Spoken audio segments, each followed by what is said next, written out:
Buenas noches, bienvenidos a nuestro canal Derecho al Pole.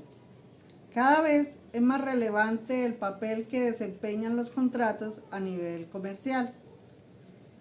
En este sentido, podríamos encontrar tanto tipos de contratos como posibles negocios entre las personas pudiera existir. Mi nombre es Olid Gómez y en este espacio vamos a hablar del contrato de leasing. Para esto contamos con la compañía de la experta Jamie González, quien nos explicará de forma sencilla todos los aspectos que encierra el contrato de leasing, de acuerdo a la legislación, a la jurisprudencia y a las costumbres mercantiles. Buenas noches, Olid, y muchas gracias por la invitación y espero el día de hoy poder aclarar a nuestra audiencia todo lo concerniente al contrato de leasing. Jamie, para entrar en materia, cuéntanos ¿qué es un contrato de leasing y cómo funciona? Que sí, Olid. De acuerdo a la sentencia T734 del 2013, el legislador nos define el contrato de leasing como un contrato financiero u operativo por medio del cual el propietario de un bien capital cede su uso y goce por un tiempo determinado a cambio de una renta periódica, pudiendo acordar una posible opción de compra a futuro. Y cuéntanos ahora cuáles son las principales características del contrato de leasing. Claro que sí, Oli. En cuanto a las características generales del contrato de leasing, como primera medida encontramos que el bien objeto del contrato debe ser propiedad de la compañía arrendadora. El costo del activo arrendado generalmente se va amortizando a lo largo de la duración del contrato. El arrendatario puede tener la opción de compra de este bien al vencimiento del plazo pactado entre las dos partes. Generalmente es un contrato de naturaleza mercantil, dado que la compañía arrendadora por lo general también es una entidad financiera. Y los tipos de activos que pueden ser objetos de leasing son activos fijos productivos para el arrendador, como maquinaria, vehículos de carga o de transporte, equipos de cómputo y otros bienes inmuebles destinados para la actividad comercial. En cuanto a las características de la naturaleza del contrato, el contrato de leasing es un contrato innominado, dado que no se encuentra regulado por las normas del Código de Comercio, en el cual se definen los contratos comerciales. También es un contrato de carácter consensual. Para su perfeccionamiento basta solamente con la voluntad de las partes contratantes. De igual forma es bilateral, pues para ambas partes contratantes existen diferentes obligaciones. Es oneroso, pues reviste unas utilidades para quien recibe el arrendamiento y posiblemente, si el arrendatario decide adquirir el bien, se genera una utilidad en el momento de la compra. Es de tracto sucesivo, pues el contrato se va desarrollando de manera continua y pese a no estar regulado en el Código de Comercio, también es un contrato de carácter principal, es decir, no requiere la existencia de un contrato anterior o previo para poder existir. Jamie, explícanos ahora cuáles son esos requisitos que deben existir en un contrato leasing para identificar que sea este y no otro tipo de contrato. Olid. En el leasing financiero encontramos dentro de los elementos esenciales tres en específico. El primero es la entrega del bien para uso y goce del arrendador. La segunda, fijar un canon de arrendamiento entre las partes. Y en la tercera, la opción de compra a favor del arrendatario al vencimiento del plazo pactado. Jamie, con todo esto, ¿cómo diferenciamos el contrato de leasing con otros tipos de contratos? Esa es una muy buena pregunta, Oled, y hoy vamos a hablar de tres tipos de contrato en específico que son muy similares al leasing, pero cada uno con unas características diferenciadoras muy marcadas. El primero de esos contratos muy similares al leasing financiero es el de la venta a plazos. La diferencia básicamente radica en que mientras el objeto del leasing lo constituye la explotación del bien, el de la venta a plazo lo constituye el traslado de la propiedad del mismo bien. En el leasing la propiedad del activo permanece durante todo el contrato en cabeza del arrendador, mientras que en la venta a plazos la propiedad del bien está desde el inicio del contrato en cabeza del comprador, quien lo usa, lo disfruta con el ánimo de dueño y señor, aunque no haya pagado la totalidad del precio. El bien se consolida plenamente de forma automática cuando se paga desde la primer cuota en el precio de la venta. Mientras que en el leasing, ese solo se consolida en cabeza del arrendatario cuando éste ejerce la opción de adquisición una vez se cumplen todas las obligaciones dinerarias emanadas del contrato de leasing. El segundo tipo de contrato similar al de leasing es el de renting. En este tipo de contratos normalmente se entregan servicios adicionales como el mantenimiento, operarios, posibilidad de reemplazo de equipos u otro tipo de actividades que no se involucran o que no están incluidas dentro del contrato de leasing. Por último, encontramos también el crédito. El crédito es una figura muy similar al leasing.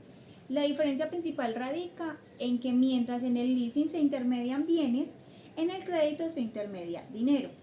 Dinero que hay que devolver junto con unos intereses generados para la operación. En el crédito te da la posibilidad de que con el dinero adquieras cualquier tipo de bien que tú necesites y colocar ese bien como garantía para el crédito.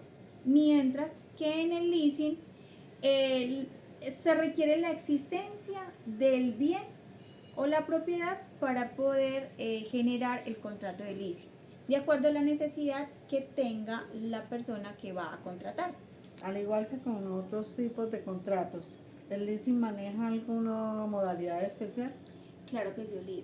El leasing, al igual que otros tipos de contratos comerciales, maneja diferentes modalidades de leasing, las cuales vamos a explicar aquí a grandes rasgos. La primera modalidad de leasing que encontramos es el leasing internacional o el burden leasing. En esta modalidad, las partes se encuentran en países diferentes y se rigen sobre sistemas legales diferentes. La segunda modalidad, el leasing de importación. Esta se realiza sobre equipos que deben importarse. Aquí la entidad negocia el bien con el proveedor y realiza la importación. La tercera modalidad es el leasing de exportación. En esta modalidad se realiza sobre equipos que deben exportarse, pero a diferencia con la anterior es que la entidad que los exporta es nacional y el arrendatario se encuentra en el extranjero. La cuarta modalidad es el leasing sindicado. En esta, el bien objeto del contrato pertenece a una o más entidades autorizadas de nivel nacional o extranjero.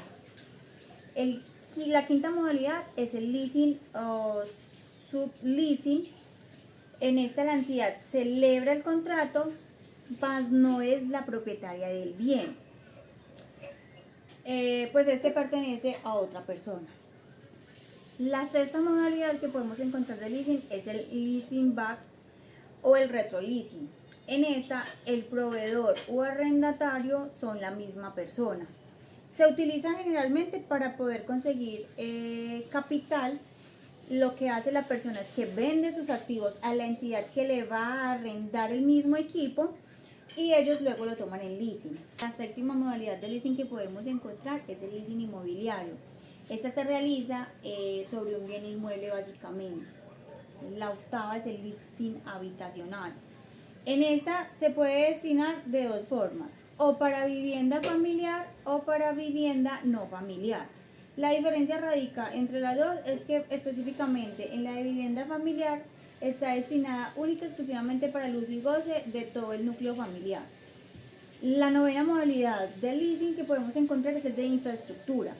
Está destinado a la ejecución de obras o proyectos de infraestructura como de transporte, energéticos, de telecomunicaciones, agua potable o de saneamiento.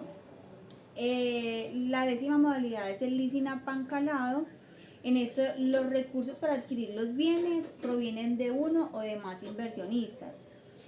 Y en la última modalidad que encontramos de leasing es la wet y dry leasing. En el dry leasing, este se dirige específicamente al alquiler de aeronaves, única y exclusivamente de la aeronave. Mientras que en el wet leasing se incluye dentro del contrato de leasing el arrendamiento no solamente de la aeronave, sino también de los equipos, de la tripulación, mantenimientos, pólizas y todo lo que requiera la aeronave para su operación. Ahora, por favor, dinos, ¿qué obligaciones emanan del contrato de leasing? para las partes y cuáles son estas obligaciones. Claro que sí. Las principales obligaciones que tiene en este caso el arrendatario son, como primera medida, pagar el canon que se estipuló dentro del contrato, ¿cierto? Hacer un uso correcto del bien y mantenerlo en un buen estado de funcionamiento. La utilización debe ceñirse a los términos del contrato y a la naturaleza del mismo bien. Permitir la inspección del mismo cuando lo requiera el arrendador. El arrendatario también debe asumir todos los gastos de reparación, tanto necesarios para conservar el bien o mantener su buen funcionamiento, como las derivadas del normal uso del mismo. Debe responder por la destrucción, robo, cualquier delito contra la propiedad o pérdida del bien que se le entregó en leasing, restituir el bien a la entidad que le hizo el arrendamiento, asegurar el bien contra todo riesgo durante la vigencia del contrato, debe de responder por los daños o perjuicios ocasionados a terceros en virtud del uso del mismo bien, informar al final del plazo si ejerce o no la opción de compra del bien que se dio o que se entregó en arrendamiento, pagar oportunamente impuestos, tasas, contribuciones y gravámenes que sean exigidos por autoridades nacionales, departamentales o municipales en respecto al bien que está utilizando. En cambio, las obligaciones del arrendador simplemente tiene dos principales, ¿cierto? Que es la entrega del bien para el uso y goce del arrendatario y la transferencia de la propiedad del mismo cuando el arrendatario haga uso de su derecho de adquisición del bien y así lo estipulen dentro del contrato. Por último, Jamie, dinos quiénes están autorizados para el leasing en Colombia. Para hacer leasing Colombia, básicamente tenemos, si es leasing financiero, las entidades financieras o los bancos. Y cuando es un leasing operacional, están autorizados cualquier persona o entidad, tanto financiera o los bancos, que tenga en su poder equipos o maquinaria que pueda dar en este tipo de modalidad de contrato. Gracias, Jamie. Y para finalizar, podemos indicar que aun cuando el contrato lease, al no existir regulación suficiente en nuestro sistema normativo, esto lo convierte en un contrato atípico, obligado a acudir a pautas propias de contratos atípicos en materia de derecho. Jamie, muchísimas gracias por habernos acompañado y esperamos en una próxima oportunidad volvamos a contar con su colaboración. Muchas gracias a ti, Oliet, por haberme invitado.